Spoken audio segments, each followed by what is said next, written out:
Assalamualaikum warahmatullahi wabarakatuh. Perkenalkan, saya Aulia Abdurrahman dari kelas Sistem Informasi Reguler 5A. Di sini saya akan menjelaskan tentang perencanaan kegiatan kerja. Perencanaan kegiatan kerja merupakan suatu aspek dari metode pengembangan sistem yang merencanakan, mengelola, dan memperkirakan jumlah kegiatan dan kompleksitas sebuah proyek. Ada beberapa hal yang dilakukan dalam penjadwalan sebuah proyek. Yang pertama, mengembangkan struktur penjabaran kerja secara rinci. Yang kedua, memperkirakan waktu penyelesaian proyek. Yang ketiga, menentukan urutan tugas. Keempat, mengembangkan waktu mulai atau berhenti. Yang kelima, mengembangkan anggaran agar lebih merinci. Dan yang terakhir, menunjuk SDM yang diperlukan untuk mengerjakan proyek. Dan berikut merupakan contoh penjadwalan sebuah proyek dari sistem informasi pembayaran SPP berbasis web dan SMS Gateway. Ya, jadi ini merupakan penjadwalan aktivitas kerja sistem informasi pembayaran SPP berbasis web dan SMS Gateway. Langsung saja. Jadi di sini lama kerja itu dari Senin sampai Sabtu. Pada kodetas 1.0 pengumpulan data, nama aktivitasnya. Pada kodetas 1.1.1 melakukan wawancara dan observasi. Lama hari kerja itu 4 hari kerja, dilakukan pada minggu pertama. Lalu pada kodetas 1.1.2 dengan nama tas dokumentasi hasil wawancara dan observasi, lama hari kerjanya itu 1 hari, dilakukan pada minggu pertama juga. Lalu pada kodetas 1.2 mengidentifikasi prosedur pengelolaan, itu lama hari kerjanya 2 hari, dilakukan pada minggu pertama dan juga minggu kedua. Lalu pada kodetas 1.3 membuat rumusan project charter dan alur proses sistem, itu lama hari kerjanya 6 hari, dilakukan pada minggu kedua dan juga minggu ketiga.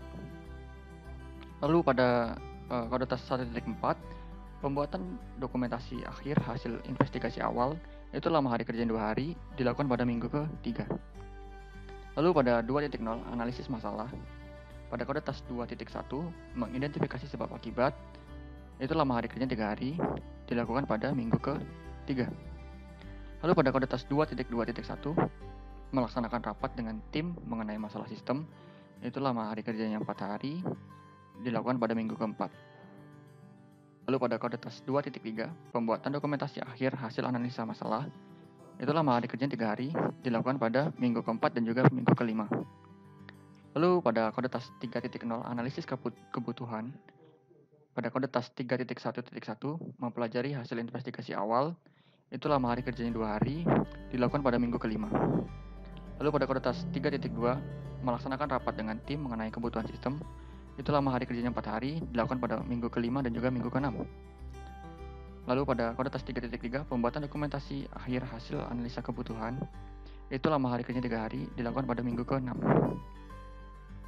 Lalu pada kodetas 4.0 analisa keputusan, pada kodetas 4.1 mengumpulkan data analisa masalah, itu lama hari kerjanya 3 hari, dilakukan pada minggu ke-6 dan juga ke-7.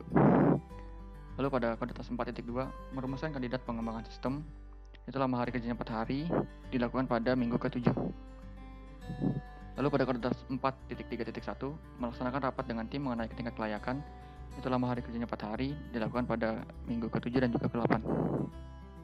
Lalu pada kodetas 4.3.2 mengumpulkan hasil dokumentasi tingkat kelayakan, itu lama hari kerjanya 2 hari, dilakukan pada minggu ke-8. Lalu pada kodetas 5.0 desain, pada kodetas 5.1 mempelajari hasil akhir dokumentasi analisa keputusan, itu lama hari kerjanya 2 hari, dilakukan pada minggu ke-8 dan juga ke-9. Lalu pada kodetas 5.2 membuat desain dan IRD beserta dokumentasi, itu lama hari kerjanya 3 hari, dilakukan juga pada minggu yang sama, yakni minggu ke-9. Lalu pada kodetas 5.4.1 merumuskan kandidat pengembangan sistem, itu lama hari kerjanya 4 hari, dilakukan juga pada minggu ke-9 dan juga ke-10. Lalu pada tas 6 konstruksi dan pengujian, kodetas 6.2 membuat user interface, itu lama hari kerjanya 4 hari, dilakukan pada minggu ke-10. Lalu pada kodetas 6.2.1 melakukan testing dan evaluasi pada sistem, itu lama hari kerjanya 2 hari, dilakukan pada minggu ke-11. Lalu pada kodetas 6.4 membuat codingan sistem, itu lama hari kerjanya 11 hari, itu dilakukan pada minggu ke-11, lalu minggu ke-12 dan juga minggu ke-13. Lalu yang terakhir ada kodetas 6.6 membuat dokumentasi akhir yaitu lama hari kerja 2 hari kerja, dilakukan pada minggu ke-13 juga. Sekian penjelasan saya tentang penjadwalan aktivitas kerja pada sistem informasi pembayaran SPP berbasis web dan SMS Gateway. Apabila ada kesalahan saya mohon maaf, dan wassalamualaikum warahmatullahi wabarakatuh.